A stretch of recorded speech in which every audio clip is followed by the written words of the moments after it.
Dyan sa mga nagpipm, ito po yun.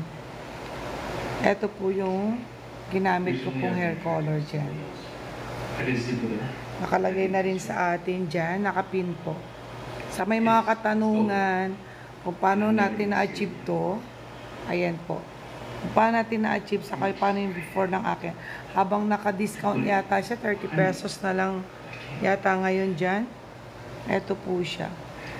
Kaya kayang-kaya nyo, kung gusto nyo pong makatipid, pwede pong kayo naman gumawa.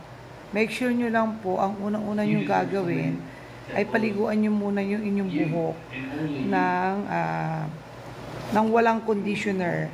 As in, shampoo lang para mawala yung mga oil, mawala kung nilagay nyo ng gel, o ano man nilagay nyo sa buhok nyo, para din ma-open na yung cuticle ng buhok natin at para ma-achieve nyo po. Hinaan mo yung konti TV. Hinaan mo ng konti. Para ma-achieve nyo po yung kulay na gusto nyo po lalo. At ipapatesting nyo po muna yung hair color na gagamitin po natin sa ating sa manipis na area. Dito nyo po sa may, kahit dito sa may braso nyo lang po sa may ilalim na mga 30 minutes po. Mga 30 minutes po bago nyo po siya gamitin kung kayo po ay walang allergy talaga. Kadalisan kasi pag may skin allergy po, pwedeng mamaga yung face natin.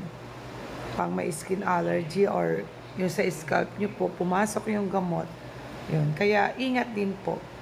Hindi basta po tayo nagkulay, ay ganon-ganon na lang din. Etong kagandahan lang kasi ng ginamit natin. Ako kasi ginagamit ko mga madam po talaga noon is mga branded. Siyempre buhok natin yan. Pero yan po ay dahil nga ito na po ay na-try natin at mismo yan po ang ginamit ko kahapon na nilay po natin. Ito na po yung kinalabasan. Hindi ko po pa siya pinaliguan. So galing po ako sa live namin sa Ma'am Shilen Jewelry Shop kanina. Then after noon, maghapon, ayan. Ayan na yung aking hair. Nagtututone siya, no? Maganda talaga yung ano. Kasi may kasama na siya dyan na pwedeng orderin na ating treatment.